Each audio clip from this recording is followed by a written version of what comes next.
우리에게 주신 하나님의 말씀은 요한계시록 16장 15절 말씀인데 함께 봉독하겠습니다. 보라, 내가 도둑같이 오리니 누구든지 깨어 자기 옷을 지켜 벌거벗고 다니지 아니하면 자기의 부끄러움을 보이지 아니하는 자는 복이 있도다. 아멘. 오늘 요한계시록 16장 1절 말씀은 마지막 환상 가운데 주어진 7 대접의 심판의 시작을 알리고 있습니다.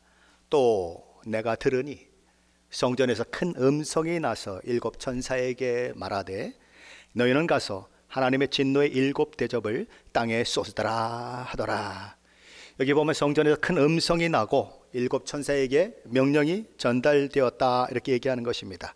7 대접의 심판이 누구로부터 시작되었는가?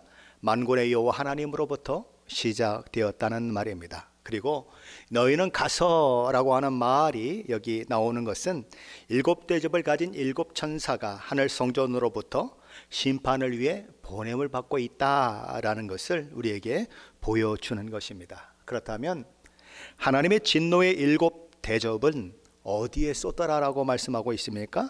땅에 쏟아라 그렇게 얘기하고 있습니다.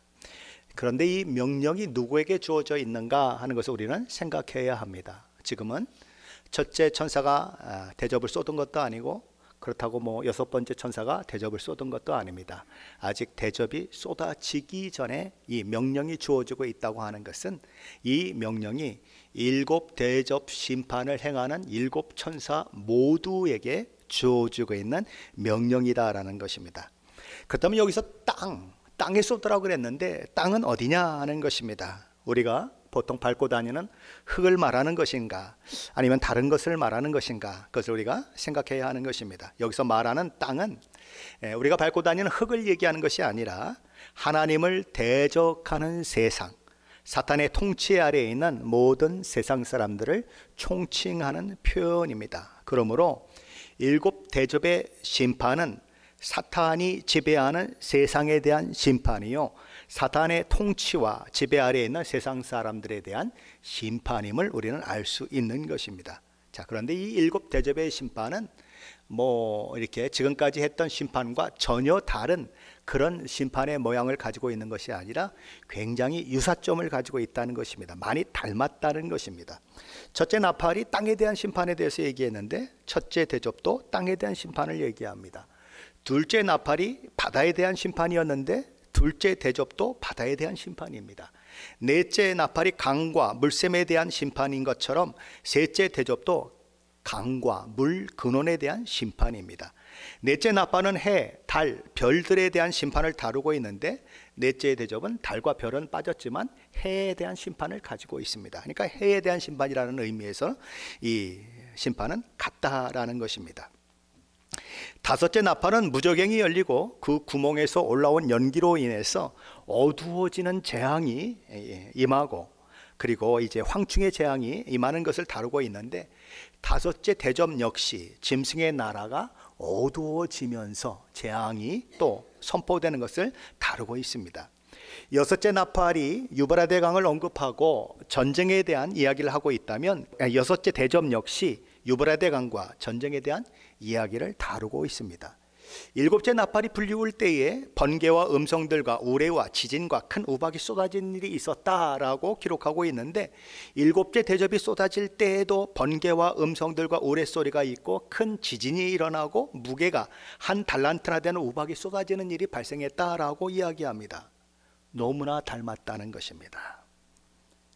너무나 닮은 꼴을 가고 있다는 것입니다. 하지만 몇 가지 면에서 내용적으로 차이점도 발견이 되는데, 첫째 차이점은 7 나팔 재앙이 부분적인 심판에 대해서 이야기를 하고 있다면 7 대접 이 재앙은 총체적인 심판을 이야기하고 있다라는 것입니다. 첫째 나팔을 불 때에 땅의 3분의 1이 타버렸습니다. 둘째 나팔을 불 때에 바다에 생명 가진 피조물 중에 3분의 1이 죽었습니다. 그런데 똑같은 바다에 대한 심판을 얘기하고 있는 둘째 대접의 심판에서는 바다의 모든 생물이 죽었다 이렇게 얘기하는 것입니다. 나팔장에서는 3분의 1이었는데 대접 심판에서는 모든 것으로 확대되고 있다는 것입니다. 둘째 차이점은 일곱 나팔 재앙은 여섯째 나팔과 일곱째 나팔 사이에 마치 극과 극 사이에 어떤 이야기가 전개되는 것처럼 그렇게 막간의 이야기가 있었습니다. 그런데 일곱 대접 재앙은 그런 막간의 이야기가 전혀 없이 바로 여섯째 대접에서 일곱째 재앙 이 대접으로 바로 이어진다는 것입니다. 세 번째 차이점은 일곱째 나팔 심판이 선포될 때에는 하나님의 진노의 나팔이다 이런 표현이 없었습니다. 그런데 일곱 대접 심판에는 하나님의 진노의 일곱 대접이다 라고 하는 표현이 나오고 있는 것입니다. 이런 것들이 차이점인 것이죠. 우리가 또 하나 생각해야 하는 것은 일곱 대접 심판도 그렇고 일곱 나팔의 심판도 이스라엘 백성들이 출애굽할 때에 있었던 10가지 재앙을 배경으로 하고 있는데, 똑같이 일곱 대접 심판도 또 일곱 나팔 이 심판과 똑같이 그런 10개의 재앙을 배경으로 그렇게 설명이 되고 있다라는 것입니다. 그리고 일곱 대접 심판의 특징 중에 또 하나는 이미 처음에 이렇게 언급한 적이 있지만 주로 믿지 않는 세상, 믿지 않는 인간들에 대한 재앙이라는 특징을 가지고 있습니다. 그리고 이 일곱 대접 심판의 또 다른 특징은 이전에 일곱 인의 심판이나 일곱 나팔의 심판에 비해서 그 심판의 강도가 더 강해지고 있고, 믿지 않는 세상 사람들의 반응도 역시 더 완악해지고 더 적대적인 모습을 보이고 있다는 면에서 일곱 대접의 심판의 특징이 조금 다른 심판과는 다른 것입니다. 자, 그렇다면 왜 이렇게 하나님을 대적하는 세상에 대해서, 사탄이 지배하는 세상에 대해서 이런 엄청난 심판들이 임하게 되는가? 이유는 무엇인가? 그들이 이런 심판이 선포됨에도 불구하고 하나님 앞에 회개하고 돌이키지 않는, 그리고 오히려 더 하나님을 모독하고 더 하나님을 비난하고 하나님을 욕하는 그런 모습에서 보듯이 이들이 이런 심판을 당하는 이유는 결국 그들 자신의 삶의 모습과 태도 때문이다. 우리 한문에 보면 자업자득이라 하는 말이 있죠. 자기가 심은 대로 자기가 거두는 그런 것이다 라는 것입니다. 자, 첫 번째 대접 심판으로 한번 들어가 보겠습니다. 요한계시록 16장 2절 말씀인데 함께 읽어보겠습니다. 2절입니다. 첫째 천사가 가서 그 대접을 땅에 쏟음에 짐승의 표를 받은 사람들과 그 우상에게 경배하는 자들에게 악하고 독한 종기가 나더라. 첫째 천사가 대접을 땅에 쏟았습니다. 여기서 이 땅은 앞에서 말한 땅과 조금 다르겠죠. 그렇죠. 이 땅은 실제 땅인 것입니다. 그러자 짐승의 표를 받은 사람들과 우상에게 경배하는 자들에게 악하고 독한 종기가 나게 되었다, 이렇게 이야기를 하고 있습니다. 이 악성 종기에 의한 심판의 무서움은 욥이 당한 고난을 통해서 우리가 정확하게 파악을 하게 됩니다. 욥은 발바닥부터 머리 꼭대기까지 종기가 나는 고통을 겪어야 했습니다. 그리고 그 종기가 어떨 때는 딱지가 젖이고 다시 골마 터지고 하는 그런 일들 속에서 얼마나 그것이 간지럽고 그랬는지 질그릇 조각을 가져다가 자기 몸을 긁어서 피가 날 정도로 긁어야 하는 그런 상황이 만들어졌다. 그는 그 괴로움이 얼마나 크고 그 자신의 그 절망적인 상황이 얼마나 큰지 그런 것들을 저울에 달아본다면 이 모든 세상의 모래를 다 합한 것보다도 더 무거울 것이다, 그렇게 이야기할 정도로 그 고통을 호소하고 있는 것입니다. 그는 밤에는 잠을 이룰 수가 없었습니다. 그래서 밤이면 언제나 아침이 올까라고 생각을 했죠. 낮에도 또 이렇게 너무 아파서 견디기가 어려웠습니다. 그래서 언제나 밤이 올까 그런 거죠. 밤이 오면 낮을 기다리고 낮이 오면 밤을 기다리고, 그러지만 고통은 끝이 없는 것입니다. 그리고 욥은 이런 고백을 합니다. 내 살에는 구더기와 흙덩이가 의복처럼 입혀졌고 내 피부는 굳어졌다가 터지는구나. 그의 몸이 썩어가는 그런 일들을 만나게 되었다는 것입니다. 썩은 상처에 벌레가 생겨서 드글드글 벌레가 왔다 갔다 하는 그런 모습들. 짐승의 표를 받은 사람들과 우상을 섬긴 자들에게 그와 같은 고통이 임한다라는 것입니다. 이렇게 첫 번째 대접의 심판이 땅에 대한 심판이었다면 두 번째 대접 심판은 바다에 대한 심판이고, 세 번째 대접 심판은 강과 물 근원에 대한 심판입니다. 요한계시록 16장 3절로 4절 말씀인데 함께 읽어보겠습니다. 3절로 4절입니다. 둘째 천사가 그 대접을 바다에 쏟음에 바다가 곧 죽은 자의 피같이 되니 바다 가운데 모든 생물이 죽더라.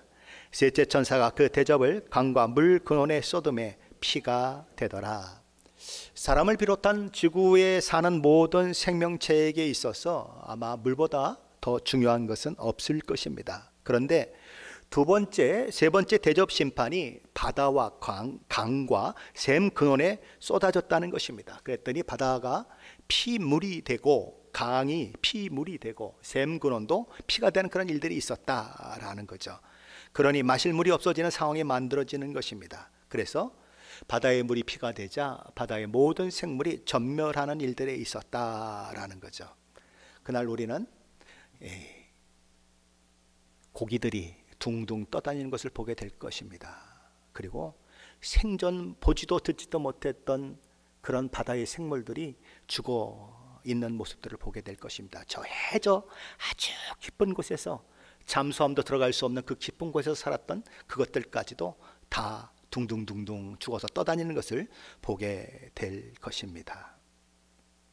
우리는 이런 것들이 직접적인 그런 표현인지 아니면 어떤 것을 상징적으로 표현하는지 알 방법이 없습니다. 그러나 중요한 것은 이런 일들을 통해서 물이 없으면 모든 생물이 살아날 수 없듯이 이런 재앙이 아주 치명적인 그런 재앙임을 우리는 알 수 있는 것입니다. 그다음 하나님께서 이런 피해 재앙과 같은 것으로 이 둘째 대접과 셋째 대접 심판을 말씀하시는 이유는 무엇일까요? 요한계시록 16장 5절로 7절 말씀은 그 이유를 설명하고 있는데 먼저 5절 말씀 함께 읽어보겠습니다. 내가 들으니 물을 차지한 천사가 이르되 전에도 계셨고 지금도 계신 거룩하신 이여 이렇게 심판하시니 의로우시도다. 물을 차지한 천사가 있다는 것입니다. 물을 다스리고 물에 대한 주권을 가진 천사가 있다는 것입니다. 그런데 그 물을 다스리는 천사가 이런 고백을 하는 것입니다. 뭐라고 고백합니까? 전에도 계셨고 지금도 계신 거룩하신 이여 이렇게 심판하시니 의로우시도다 이렇게 외쳤다는 거예요.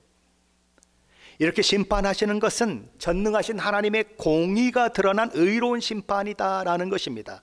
그렇다면 물을 차지한 천사가 이런 심판을 행하시는 하나님을 향해 당신은 의로우십니다라고 외친 것은 정당한 것일까요? 이렇게까지 세상 나라 백성들이 물이 없어서 죽어가는 고통과 어려움 가운데 처해지게 만드는 하나님, 그런 심판을 행하신 하나님이 공의로우신 하나님일까요?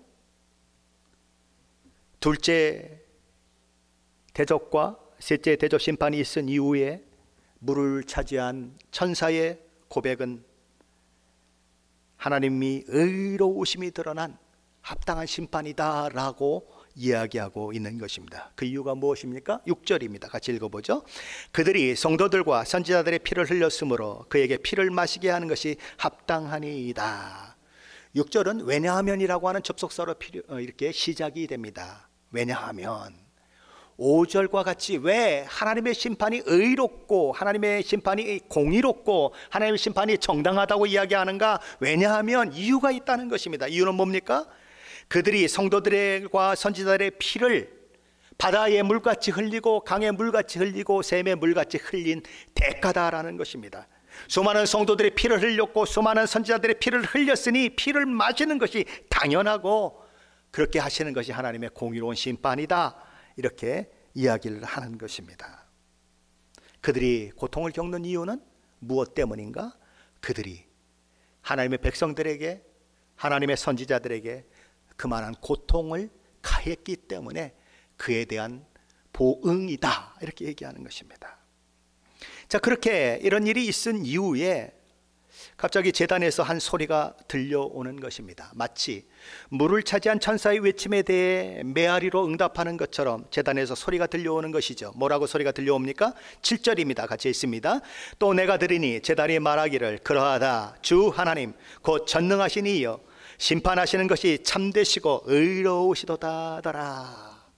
요한계시록 6장에 보면 다섯째 인이 떼어질 때에 제단 아래에서 하나님의 말씀과 그들이 가진 증거로 말미암아 죽인당한 영혼들의 애절한 호소가 기록이 되고 있습니다.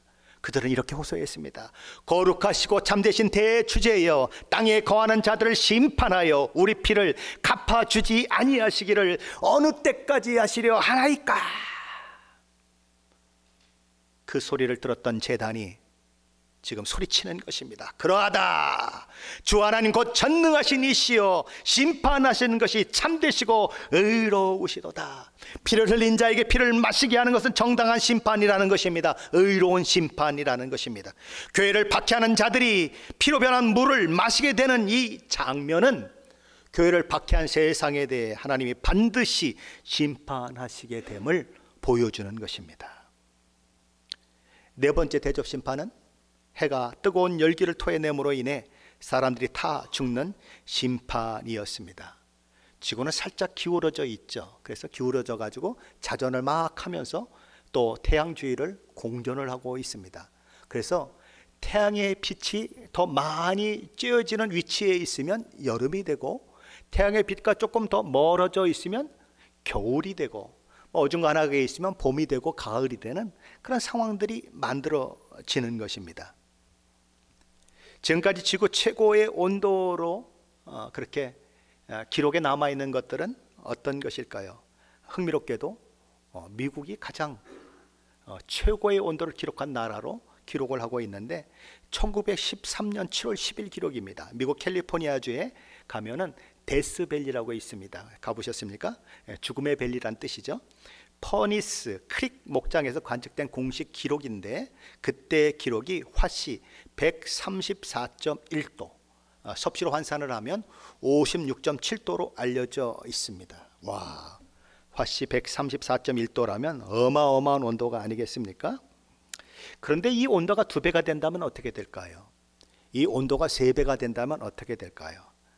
사람들이 살 방법이 없는 것입니다. 타 죽는 일들이 일어나는 것입니다. 과학자들에 의하면 태양은 핵 융합을 통해서 열과 빛을 만들어낸다, 이렇게 얘기합니다. 그러니까 태양 안에서 핵 반응이 일어난다는 것입니다. 마치 원자폭탄이 터지듯이 핵 반응이 일어나서 그 핵 반응이 일어나는 것 가운데에서 열이 발생을 하고 빛이 발생을 한다, 그렇게 얘기하는 것입니다. 혹시 원자폭탄이 어떻게 만들어졌는지 이해하십니까? 원자폭탄이 처음에 이제 우라늄으로 만들어졌어요. 자, 우리는 뭐 이렇게 물을 갖다가 H2O 이렇게 얘기하죠. 뭐 과학 시간도 아니고 물리 시간도 아니지만 H2O, 둘을 딱 나누면 뭘로 바뀌어집니까? H2와 O로 바뀌어집니다. 그래서 수소와 산소로 이렇게 나누어집니다. 그래서 이 과학자들이 우라늄을 이렇게 분해하면 어떻게 될까? 이걸 연구하게 되었습니다. 그래서 중성자를 갖다가 이 우라늄 원자에다 딱 던졌더니 이게 둘로 딱 쪼개지면서 바륨과 크립톤이라고 하는 물질로 그렇게 나누어졌습니다. 사과를 반으로 쫙 잘라가지고 처음 사과하고, 그렇죠? 그리고 반으로 잘라진 사과하고 두 개 달면은 어떻게 돼야 됩니까? 무게가 똑같아야죠. 물론 뭐 칼에 즙이 묻고 그러면 조금 달라질 수 있지만 그냥 이론적으로는 같아야 하는 것입니다. 근데 이게 두 개의 원소로 나눠졌는데 무게가 처음 우라늄의 무게하고 이 바륨과 크립톤을 같이 단 무게가 달라지는 겁니다. 예를 들면 이게 1g이었다면 이게 0.8g이 되고 0.2g이 어디로 없어졌어요. 근데 그 0.2g이 뭘로 나타나는가? 엄청난 에너지와 열로 나타나더라는 것입니다. 그래서 그 원리를 이용해서 원자폭탄을 만들어낸 것입니다. 그러니까 어떤 우라늄을 계속 중성자로 딱 때리면 반으로 나눠지고, 또 때리면 반으로 나눠지고, 거기서 질량이 감소되면서 감소된 질량만큼 열이 발생하고 에너지가 발생하는 걸 갖다가 폭탄을 만들어 놓은 겁니다. 그러니까 그게 기하급수적으로 막 커지면 처음에 별거 아닌 것 같은데 그게 막 수억 개 막 이렇게 반복이 되면 어마어마한 한 도시를 날려버리는 그런 폭탄이 만들어지는 거죠. 요즘 미국은 또 새로운 무기를 만들었습니다. 뭐 어떤 무기를 만들었냐면 그렇게 하는데 자기 마음대로 그 크기를 조종할 수 있는 걸 만들었어요.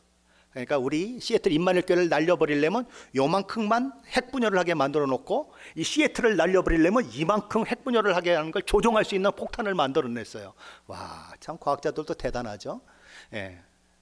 그렇게 만들어낸 것들이 있는 거죠. 뭐 때문에?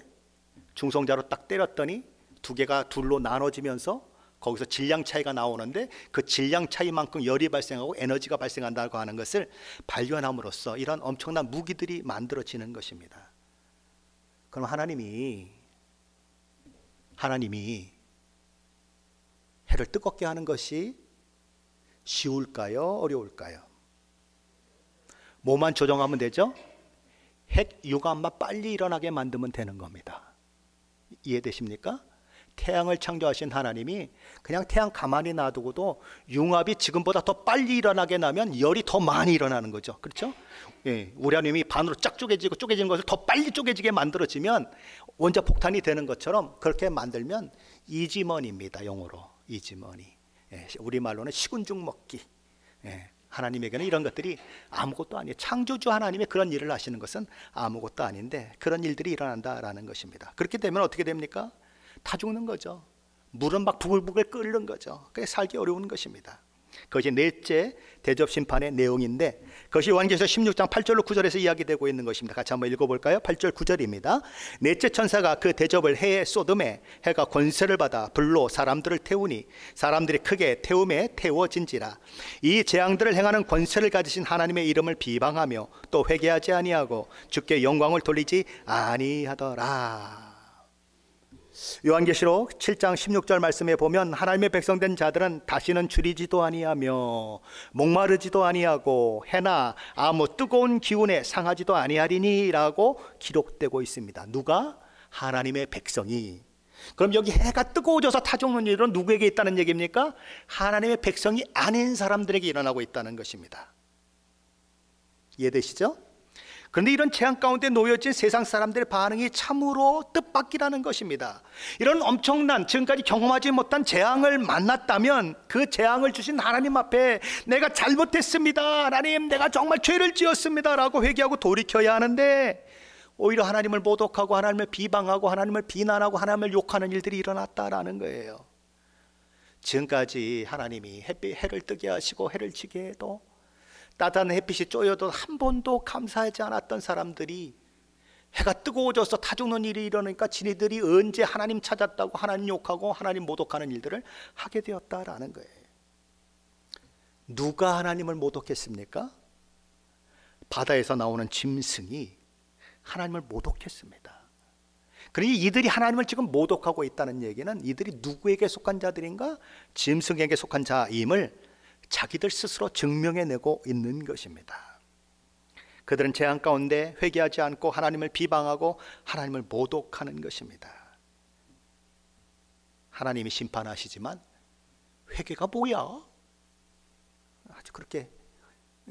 아주 그냥 비아냥거리면서 오히려 심판을 하신 하나님을 모독하는 악한 사람들의 모습이 여기에만 나타난 것이 아니라 다섯째 대접 심판에서도 나타나고 일곱째 대접 심판에서도 또 나타나는 것입니다. 그들은 영원한 불못에 던져질 때까지 회개라는 걸 생각하지 않고 고집을 부리고 자기 길을 가게 될 것입니다. 자, 다섯 번째 대접은 어디에 쏟아졌을까요? 짐승의 왕자에 쏟아졌다 이렇게 얘기합니다. 그러자 짐승의 나라가 곧 어두워졌고 그 짐승의 나라 백성들에게 어떤 고통이 임함으로 인해서 너무나 아파서 자기 혀를 깨물 만큼 고통스러운 일들이 있었다 그렇게 얘기하는 것입니다. 혀를 깨물고 죽는 사람들이 가끔 있죠. 혀를 깨문다는 얘기는 죽을 만큼 힘들다는 얘기입니다. 이를 바득바득 갈 만큼 힘들다는 것입니다. 그런데 회개는커녕 오히려 하나님을 비방했다 이렇게 얘기하는 것이죠. 요한계시록 16장 10절 11절 말씀 한번 같이 읽어봅니다. 10절 11절입니다. 또 다섯째 천사가 그 대접을 짐승의 왕자에 쏟으니 그 나라가 곧 어두워지며 사람들이 아파서 자기 혀를 깨물고 아픈 것과 종교로 말미암아 하늘의 하나님을 비방하고 그들의 행위를 회개하지 아니하더라. 어느 나라에 쏟아졌습니까? 짐승의 나라에, 짐승이 다스리는 나라에 쏟아졌다는 것입니다. 이 짐승은 요한계시록 13장에 나오는 바다에서 나온 짐승입니다. 거기 보면 표범 비슷하게 생겼고 그 발은 곰의 발 같고 그의 입은 사자의 입 같고 7개의 머리를 가지고 있고 10개의 뿔이 있는데 10개의 뿔마다 면류관을 쓰고 있는 그 짐승이 나오는 것입니다. 그런데 그 짐승이 보좌에 앉아 있는데 그 권세를 누가 줬다 얘기하고 있습니까? 용이 줬다. 사탄이 줬다라고 얘기하고 있습니다. 그러니까 짐승의 왕자, 짐승의 나라는 사탄이 허락한 그런 나라인 것입니다. 사탄을 숭배하는 나라죠. 사탄의 종로로 사는 그런 나라인 것입니다. 바로 거기에 대접이 쏟아지고 심판이 부어졌다라는 것입니다. 그 일로 인해서 짐승의 나라가 어두워졌다라는 거죠. 어두워졌다라고 하는 것은 하나님과 분리된 삶을 말하는 것입니다. 그리고 그들에게 고통이 임하게 되는 것입니다. 엄청난 고통이 임하게 되는 것이지요. 짐승의 나라는 영원히 하나님과 분리된다는 것입니다. 그리고 결국은 영원한 지옥불에서 영원토록 고통받는 일로 그들의 종말을 맞게 될 것입니다. 이제 여섯 번째 대접 심판이 나오게 되는데, 여섯 번째 대접 심판은 일명 아마겟돈 전쟁으로 알려진 심판입니다. 아마겟돈 전쟁에 대해서 들어보셨습니까? 무슨 영화를 해도 아마겟돈 전쟁, 무슨 뭐만 있어도 그냥 뉴스마다 아마겟돈 그래가지고 아마겟돈을 모르는 분은 아마 거의 없을 것입니다. 아마겟돈이 어디일까요? 뭐 여러 가지 많은 이야기들이 있습니다. 아마겟돈은 아마도 무깃도일 것이다. 그리고 무깃도는 이 엘리야가 바알 선지자와 아세라 선지자들하고 경쟁했던 갈멜산과 가까운 곳에 있다. 그래서 이 싸움이 바로 그런 것들을 예상하면서 하고 있는 것이다. 그때 그런 싸움이 있었던 것처럼 그렇게 얘기하는 분들이 있습니다. 한반도가 막 이렇게 전쟁의 위협에 있을 때는 한반도가 아마겟돈일 것이다. 중동이 막 전쟁을 할 때는 중동이 아마도 아마겟돈일 것이다. 그렇게 얘기하는 사람들이 수도 없이 많은 것입니다. 그리고 이전에 요한계시록을 많이 풀었던 그런 사람들이 이 아마겟돈 전쟁을 세계 3차 세계대전으로 많이 얘기하기도 했던 것입니다. 자, 그런데 하나하나 좀 살펴보십시다. 이 전쟁을 복도두는 세력이 있다라고 오늘 본문은 얘기합니다. 누구입니까? 악의 삼위일체로 용과 짐승과 거짓 선지자들이다, 이렇게 얘기하는 것이죠. 13절 14절 말씀인데 같이 읽어봅니다. 또 내가 보니 개구리 같은 새 더러운 영이 용의 입과 짐승의 입과 거짓 선지자의 입에서 나오니 그들은 귀신의 영이라. 이적을 행하여 온 천하 왕들에게 가서 하나님 곧 전능하신 이의 큰 날에 있을 전쟁을 위하여 그들을 모으더라. 지금 악의 세 삼위일체, 악의 삼위일체라고 하는 세 사람들이, 세 존재가 나오는 것입니다. 용, 짐승, 거짓 선지자인 것이죠. 이 거짓 선지자는 앞에서 다른 짐승으로 불리기도 했죠. 근데 그들의 입에서 개구리 같은 새 더러운 영이 용의 입과 짐승의 입과 거짓 선지자의 입에서 나왔다, 이렇게 얘기하는 것입니다. 개구리는 이 구약 성경에서 부정한 그런 곤충 중에 하나인 것이죠. 근데 개구리는 또 특징이 있습니다. 그냥 밤새 깨굴깨굴 하고 옵니다. 그것처럼 이들의 미혹과 그런 유혹이 끊임없이 계속된다라고 하는 것을 우리에게 이야기를 해주고 있는 것입니다. 그런데 이 일들이 언제 일어나는가? 전능하신 이의 큰 날에 있을 전쟁 때에 이 일들이 있을 것이다 라고 그렇게 이야기하고 있는 것입니다. 그리고 12절에 보면 이 여섯째 천사가 큰 대접을 볼 때에 어떤 현상이 일어나는가 하는 것이 이야기되고 있는데, 우리 12절 말씀도 한번 같이 봅니다. 12절입니다. 또 여섯째 천사가 그 대접을 큰 강 유브라데의 쏟음에 강물이 말라서 동방에서 오는 왕들의 길이 예비되었더라. 여섯째 천사가 대접을 쏟았습니다. 그랬더니 큰 강 유브라데 강에 쏟았는데 강물이 말라버려서 동방에서 오는 왕들의 길이 예비되었다, 이렇게 기록이 되고 있는 것입니다. 그럼 이 유브라데 강은 왜 여기서 등장하고 있느냐는 것입니다. 창세기 15장에 가면 이 아브라함이 이렇게 약속을 받는 그런 모습이 나오는데, 아브라함이 이제 4대 만에, 아브라함의 자손들이 4대 만에 가나안 땅에 들어가서 가나안 땅을 취할 것을 얘기하시면서 하나님이 이 가나안에 거하게 될 이스라엘 민족의 영역이 어디까지 되느냐 하는 것을 얘기할 때에 유브라데까지 너의 영역이, 너의 영토, 너의 국가의 어떤 지역이 될 것이다, 그렇게 얘기를 했습니다. 그러니까 유브라데 강은 뭘 상징하냐 하면 이스라엘 백성의 나라와 다른 나라와의 경계선을 얘기하고 있는 것입니다. 이해되시죠? 경계선. 그래서 그 경계선을 넘어오면 이스라엘 나라를 침범하러 들어오는 것이고, 그렇죠? 그런 일들이 일어나는 것입니다. 그런데 그 이스라엘 백성과 이방 나라들을 구분하는 그 경계선이 물로 구분이 되어 있었는데 물이 말라버렸다는 거예요. 물이 말라버리면 쳐들어오기가 더 쉬울까요? 나쁠까요? 당연히 더 쉽겠죠. 예. 지금 뭐 미국에서도 보면 멕시코에서 넘어오는 사람들이 막 물을 건너서 오잖아요. 그래서 막 이렇게 막 옷을 걸어붙이고 이렇게 오는데 그 물이 말라버리면 얼마나 쉽게 더 넘어오겠어요. 그렇죠? 그런 일들이 일어난다는 것입니다. 그럼 이런 일들이 뭘 지금 얘기하고 있느냐 하는 거예요. 정말 사람들이 얘기하는 것처럼 3차 세계대전을 이야기하는 것인가? 사실은 그렇지 않다는 것입니다. 이 개구리 같은 그런 새 영으로부터 나오는 그런 미혹의 그런 것들이 귀신의 영이다 이렇게 얘기를 하고 있어요. 그러니까 이 모든 것들이 사실은 이 사탄의 영역 가운데서 일어나는 그런 일들이다라는 것입니다. 그러므로 이 모든 것들은 무엇을 가르치는가? 이런 3차 세계대전을 가리키는 것이 아니라 영적 전쟁을 상징하는 것입니다. 뭐요? 영적 전쟁. 하나님의 백성과 하나님의 백성이 아닌 존재들, 사탄과 짐승과 거짓 선지자들이 합해서 마지막 때에 하나님의 백성들을 이제 공격하는 총체적인 공격을 가하게 되는 바로 그런 한판, 하나님의 백성과 이방 백성들, 하나님의 백성이 아닌 자들과의 전쟁을 상징하는 것입니다. 그 다음에 유브라데 강이 말랐다고 하는 것은 뭘 가리킵니까?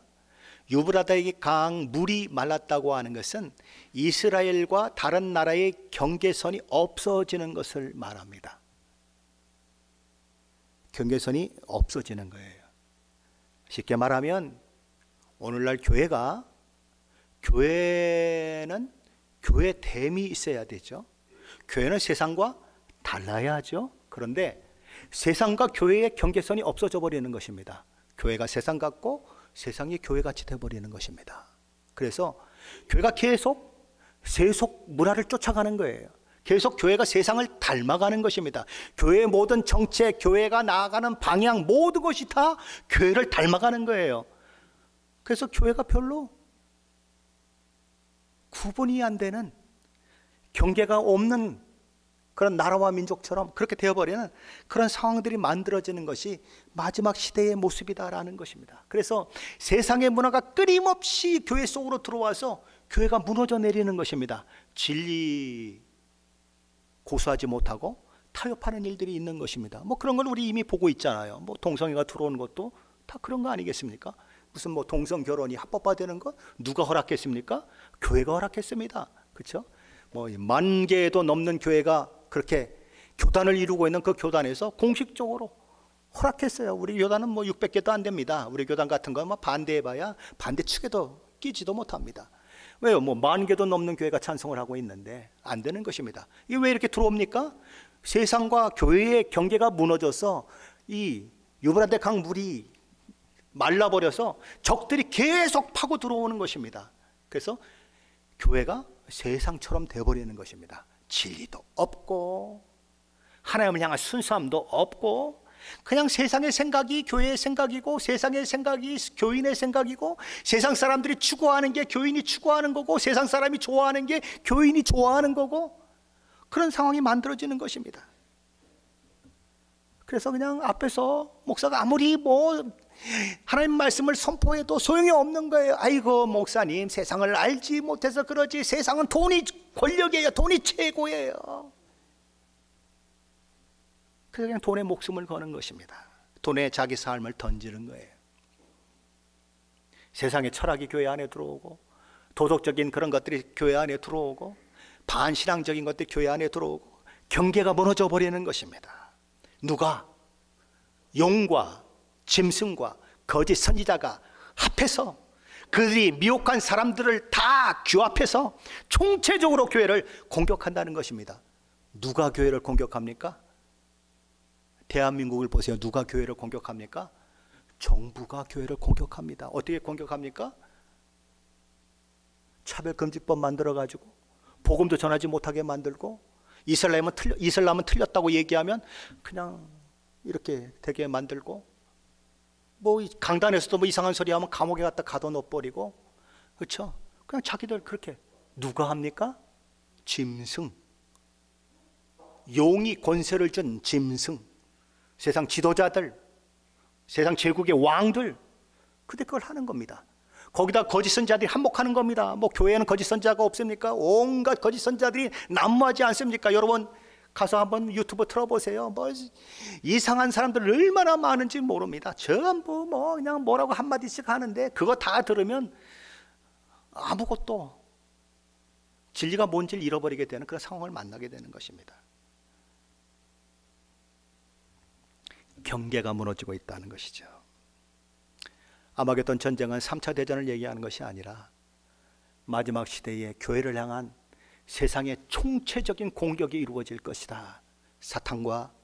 사탄이 권세를 준 세상 권력과 거짓 선지자들이 한통속이 되고, 그들이 꼬였던 수많은 사람들이 한통속이 되어서 교회를 공격하게 될 것이다 라는 거예요. 그것을 우리는 이미 이 시대 가운데 보고 있는 거예요. 그래서 미국에서도 뭐 동성연애자들에게 뭐 결혼 추례 안 해주면 뭐 문제가 생기고, 동성연애 하는 사람들에게 뭐 이 결혼 케이크 안 만들어줬더니 망하게 만들어버리고, 그런 일들이 있지 않습니까? 뭐라고 해요? 인간차별? 뭐 그러면서 그런 얘기들이 있잖아요. 이 전쟁은 물리적인 전쟁을 묘사하는 것이 아니라 영적 전쟁을 얘기하는 것입니다. 하나님의 나라와 사탄 나라 간의 싸움, 교회와 세상 간에 일어난 싸움입니다. 아마겟돈 전쟁은 악의 삼위일체인 용과 짐승과 거짓 선지자들에게 미혹된 세상이 하나님과 하나님의 백성을 대적하는 큰 전쟁입니다. 그리고 이 악의 삼위일체가 미혹된 세상의 왕들이 하나님의 교회를 대적하기 위해 모이는 것이 바로 아마겟돈으로 그렇게 묘사되고 있는 것입니다. 16절은 이렇게 얘기합니다. 새 영이 히브리어로 아마겟돈이라고 하는 곳으로 왕들을 모으더라. 마지막 시대 큰 영적 전쟁이 있을 것이다. 그런 전쟁 중에 교회는 점점 세속화되는 일들이 일어날 것이다. 수많은 신자들이 배도하는 일이 있을 것이다. 겉껍데기만 신자처럼 보이고 주일만 교회 가는 것, 그 모습 속에서 크리스찬이라고 하는 모습이 있을 뿐, 월요일부터 토요일까지 주일날 예배 끝나고서부터 예배 오기까지 아무것도 세상과 구분이 되지 않는 그런 모습들을 하고 살아가면서도 나는 예수 잘 믿는다고 생각하는 사람들이 넘쳐날 것이다. 그런 얘기를 지금 하고 있는 것입니다. 그러면서 하나님은 우리에게 경고의 말씀을 하고 있는 것입니다. 정신을 차리라고 얘기하는 것입니다. 15절인데 같이 읽어보면 15절입니다. 보라, 내가 도둑같이 오리니 누구든지 깨어 자기 옷을 지켜 벌거벗고 다니지 아니하며 자기의 부끄러움을 보이지 아니하는 자는 복이 있도다. 앞에서 얘기하는 것이 3차 세계대전이라면 하나님께서 이런 말씀을 주실 이유가 없는 거예요. 네, 이것이 영적 전쟁이기 때문에 우리 주님은 보라, 내가 도둑까지 올 것이니 누구든지 깨어 있어라 라고 얘기하는 것입니다. 자기 옷을 지켜라. 벌거벗은 자가 되지 말아라. 그래서 자기 부끄러움을 드러내는 자가 되지 말라고 그렇게 경고하는 거예요. 우리 주님은 도둑같이 오신다고 말씀합니다. 왜 도둑까지 오십니까? 도둑놈입니까? 그게 아니고, 도둑이 언제 온다고 통보하고 오는 거 보셨습니까? 없습니다. 아무 때나 자기가 편할 때 오는 겁니다. 언제 옵니까? 가장 느슨할 때, 창 망보고 있다가 저 안주인이 아침 10시에 나가서 꼭 12시에 들어오네. 그 다음 날도 딱 보니까 아침 10시에 나가서 12시에 들어와. 그럼 요 시간이 노려야 할 시간이야. 요럴 때 들어오는 거예요. 그렇죠? 그게 도둑입니다. 알 수 없다는 거예요, 우리 주님이 오시는 날을. 그러나 우리 주님은 반드시 오신다고 말씀하셨습니다. 그렇다면 우리는 어떻게 살아야 하느냐 하는 거예요. 언제, 몇 월, 며칠, 몇 시에 오는 것은 알지 못하지만 주님이 이 땅에 오신 것을 우리가 아는 자라면 어떻게 살아야 하느냐? 우리 주님이 이렇게 말씀하시는 것입니다. 깨어 있어라. 정신을 차리고 깨어 있어서 자기 옷을 지키는 자가 되어라. 이렇게 얘기하는 것입니다. 잘 때 여러분은 어떻게 주무십니까? 지금 우리 찬양대처럼 가운 다 입고 주무십니까? 아니면 어떻게 주무십니까? 대부분 다 이렇게 겉옷을 좀 벗고 이렇게 주무시죠. 뭐 파카 옷 입고 가죽 잠바 입고 주무시는 분은 없어요. 그렇죠? 잘 때는 이렇게 벗어놓고 자는 겁니다. 뭐 저 같은 경우는 그냥 속옷만 입고 잡니다. 그렇죠? 자, 그런데 누가 옷을 훔쳐가면 어떻게 되죠? 일어나면 입을 옷이 없는 것입니다. 그러면 속옷 차림으로 돌아다녀야 되는 것입니다. 그러면 시애틀 임마누엘 교회 담임 목사가 속옷 차림으로 바깥에 돌아다니고 시장 보러 다니면 사람들이 이럴 거 아닙니까? 그리고 저는 굉장히 부끄러울 거 아닙니까? 그렇죠? 바로 그런 일을 당하지 말라는 것입니다. 그러면 그런 부끄러움을 당하니까 옷을 잃어버리지 않으려면 어떻게 살아야 하느냐? 깨어 있어야 한다는 거예요. 여러분, 깨어 있을 때 손님들이 집에 들어오고 막 그러는데 팬티 바람에 집에 있는 사람이 있습니까? 없어요. 깨어 있으면 옷을 다 입고 있는 것입니다. 깨어 있는다고 하는 것은 옷을 입고 있는 거예요. 깨어 있으니까, 옷을 입고 있으니까 누가 옷을 훔쳐갈래도 훔쳐갈 수가 없는 거예요. 내가 입고 있는데 누가 훔쳐가요? 못 훔쳐가는 것입니다. 그렇게 살라는 거예요. 예수 믿는 사람들은 깨어 있어라. 옷을 빼앗기지 말아라. 주님이 오시는 그날까지 세상은 총체적으로 용과 짐승과 거짓 선지자와 그의 추종자를 통해서 교회를 핍박한다. 시애틀 임마누엘 교회만 핍박하는 것이 아니라 여러분이 사는 그 삶의 현장에서 계속 핍박하고 예수 제대로 못 믿게 만들고 바쁘게 만들고 정신없게 만들고 다른 것에 정신 팔게 만들고 그런다는 거예요. 주님이 오시는 그날까지 이 땅에는 작고 큰 아마겟돈 전쟁이 계속 저와 여러분 가운데 일어날 거예요. 그럼 어떻게 해야 합니까? 이 거대한 세력들과 싸움에서 어떻게 해야 합니까? 이스라엘 백성들이 모세 때 12정탐꾼을 가나안에 들여보내지 않습니까? 그런데 10정탐꾼이 부정적인 보고를 하죠. 그랬더니 사람들이 어떤 반응을 보입니까? 겁을 먹은 반응을 보입니다. 두려워하는 반응을 보입니다. 그리고 가나안 정복을 포기하고 애굽으로 돌아가자라고 하는 반응을 보입니다. 그럼 우리는 아마겟돈 같은 영적 전쟁이 일어나는 삶의 현장 속에서 어떻게 반응해야 하느냐 하는 것입니다. 저도 우리와는 상대가 안 될 만큼 거대한 세력입니다. 우리도 그럼 10정탐꾼처럼 두려워하고 겁내고 아이고 신학경 보고 다 포기하자 그러고 살아야 하느냐 하는 것입니다. 성경은 갈렙과 여호수아처럼 세상의 거대 세력을 두려워하거나 겁내지 말고 그들 때문에 포기하지 말고 믿음을 지켜내라 이렇게 얘기하는 것입니다. 지레 겁먹고 포기하지 말고 믿음으로 살라고 얘기하는 것입니다. 주님과 함께 하는 싸움은 사탄과 세상 세력을 향해서 갈렙과 여호수아가 고백했듯이 저들은 우리의 밥이 되는 싸움인 것입니다. 그러나 주님을 놓친 싸움이 되면 10명의 정탐꾼들이 얘기했던 것처럼 우리는 저들의 밥이 되는 거예요. 오직 하나, 내가 주님과 함께 하느냐 주님을 놓치느냐에 따라서 내가 저들의 밥이 되느냐 아니면 저들이 나의 밥이 되느냐는 달라진다는 거예요. 요한계시록 17장 14절 말씀에서 우리 주님이 이렇게 말씀합니다. 그들이 어린 양과 더불어 싸우려니와 어린 양은 만주의 주시오 만왕의 왕이심으로 그들을 이기실 터이요. 아멘이죠. 그런데 여기 이런 말씀이 있습니다. 또 그와 함께 있는 자들 곧 부르심을 받고 택하심을 받은 진실한 자들도 이기리로다. 아멘 안 하시네요. 주님이 이긴 것처럼 우리도 이긴다는 거예요. 그러니 겁내지 말라는 거예요. 두려워하지 말라는 거예요. 세상 세력을 향해서 예수 그리스도를 붙들고 싸워 이기라는 거예요. 주님을 붙들면 저들은 우리의 밥이 된다는 거예요. 깨어 정신을 차리고 기도하며 영적 싸움을 싸워내는 영적 전사로, 그리고 하나님의 말씀을 바르게 믿고 하나님의 말씀을 바르게 지키는 자로 세워져서 세상 미혹에 넘어지지 않고 세상과 타협하지 않고 정결한 그리스도의 신부로 세워져야 한다는 것입니다. 그리고 주님이 땅에 오실 때 기쁨과 감격을 가지고 아멘 주 예수여 어서 오시옵소서라고 주님을 맞을 수 있는 그런 자가 되기 위해서 옷을 빼앗기는 자가 되지 말아라, 이렇게 얘기하는 것입니다. 주님 오셨는데 벌거벗고 뛰어나가는 사람이 되어서 결국은 주님의 그 혼인잔치에 참여하지 못하는 어리석은 자가 되지 말아라 라고 얘기하는 것입니다.